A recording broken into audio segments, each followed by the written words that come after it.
Welcome to Divine Knockout. The NDA has been lifted, so now we can talk about and create content for the game, which is scheduled to release on December 6th. So what is DKO?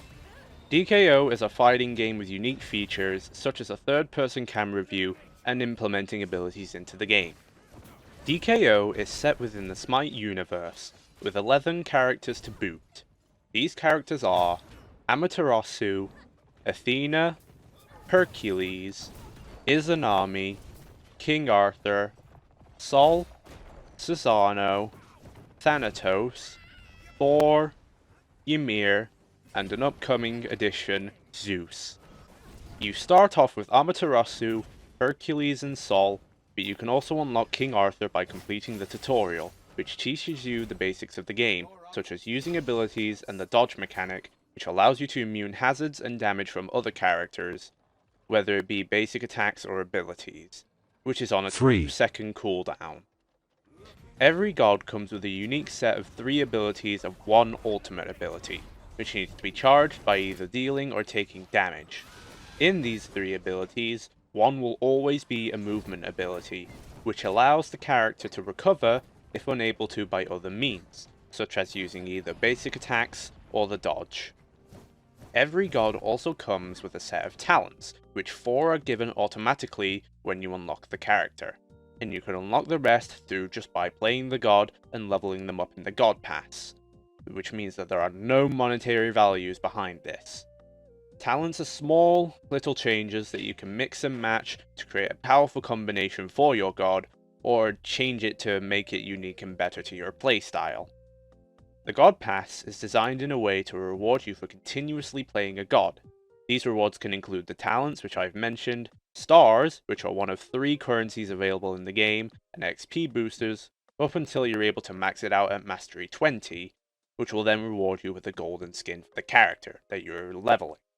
There are many types of cosmetics available in the game, such as skins, emotes, knockout effects, creators, titles, cards, and avatars, all of which can be purchased for runes, the currency that you'll have to pay with your own money, or stars.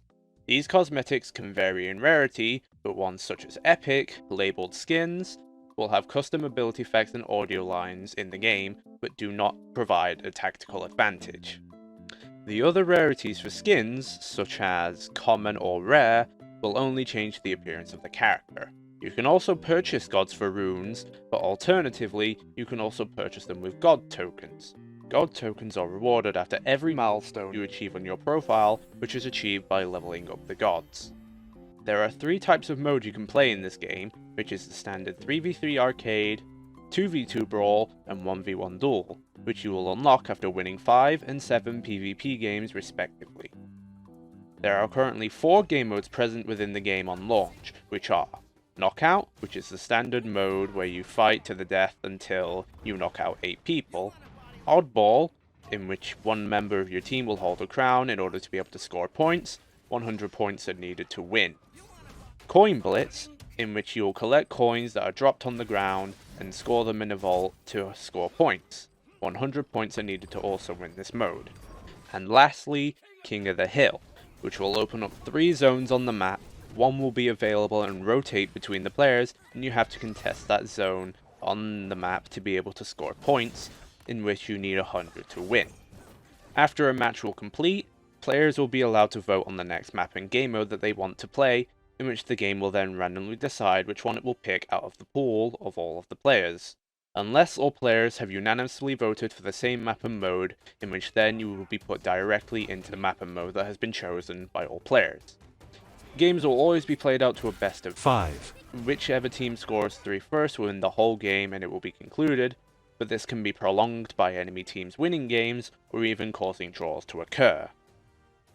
There are currently 7 maps available to play on launch, with 1 being restricted to only 2 game types. These maps are as follows: Rockslide Ridge, Spinning Spikes, Spellbound Study, Sinking Swamp, Gutsy Gauntlet, Spirit Shrine, Crumbling Keep, and Astrolabe Escapade, which is limited to only Knockout and Oddball. There are also unique maps for both the 2v2 and the 1v1 mode, being Ring Ruckus, Cliff Clash, Bastion Bash, Brawling Bog, Pinnacle Punch Out, Swinging Spire, and Roller Rumble. All of these maps feature unique hazards which can change the course of the game, such as destroying the environment, or placing obstacles on the map that will cause damage to other players, which keeps them on their toes and makes it varied. Some maps will also feature destructible environments which you can destroy by yourself, and some will contain potions, which will remove either 20 vulnerability, which you can gain on a 30-second cooldown, or give you a temporary speed boost. As you'll have noticed during the gameplay, the abilities provided by the gods and some ultimates will have features that aren't usually seen in fighting games, such as crowd control and certain types of crowd control immunity, which comes from SMITE. This can be ranged from full-blown damage immunity to even percentage reductions. The crowd control that is currently present in the game is standard knockback, which is caused by almost all abilities and all auto attacks in the game. There is also knockups, stuns, slows, and fears currently present in the game.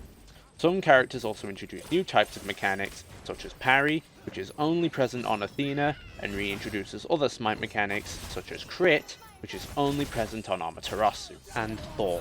Unless abilities provide full immunity, every player is capable of interrupting other characters' abilities, whether it be timing them with other abilities, or just plain out using auto attacks to stop them. There are also other factors, such as light attacks preventing heavy attacks, counters which stop players from using the ability they had intended to use against another person, and clash, which will occur when players use auto attacks at the same time, whether it be heavy or light. This game will have full cross-play implementations between 3 platforms, Xbox, PlayStation and PC at launch. As I wrap up the remainder of this video, there will likely be a lot of SMITE players who will be checking out DKO due to it being involved in the SMITE IP. But I want to reinforce that the gods in DKO will have different kits than their SMITE counterparts, but some keep aspects of their SMITE kit, but sometimes they can just be repurposed in different ways. Amaterasu still has Glorious Charge, but it's been slightly reworked to also include an uppercut. Susano keeps the entirety of Stormkata, but it has been animated in an entirely different way, and the final part of the dash will also knock players up. Susano also keeps Typhoon, but it will no longer drag players towards the center and knock them up. Instead, he will be able to choose a target location, and any players who are caught within that target location will be pulled towards the center of the storm and knocked away by Susano. Thanatos keeps part of his passive intact, in which he's able to cast abilities, but at the cost of his health. Soul Reap has been kept intact, but instead of silencing, it will just knock back the players, and Hovering Death is used as his movement ability, and will make him go under the ground, and will not execute players. Thor has retained his entire kit, but it has been changed in many ways. Anvil of Dawn is now used as his movement ability, Mjolnir's attunement will no longer return to Thor, but will explode at max range. Berserker's Barrage is one of 2 abilities that has been completely translated from SMITE to DKO, and Tectonic Rift has become Thor's ultimate. Ymir also retains his Ice Wall, and is the other ability that has been completely translated, and he also keeps his Frost Breath, but it functions slightly differently, now doing damage in ticks, requiring 4 ticks in total in order to be able to freeze a player, and allows Ymir to move while casting the ability. As mentioned earlier in the video, the game plans to release on December 6th, with the Founders Season.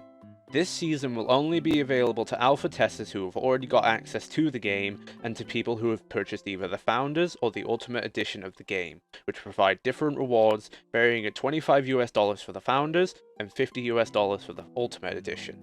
The Ultimate Edition also includes all of the other features found in the Founders Edition, which includes 8 gods, a Biohazard Soul skin, a Creator Decal, the Founders Profile card, and the Stormy Chibi Susano skin in SMITE. The Ultimate Edition also includes further bonuses, such as 4 god tokens to use freely, the Darkheart Athena skin, 1,000 runes to boot, the Ultimate title, and the Founders emote and avatar. Thank you all for watching, and I hope you'll stick by as I'll start creating more content for DKO, whether it be that I'll do live streams where you can hang out with me, guide videos for all of the characters separately, or create content about upcoming characters with all of the info that you need to know about them.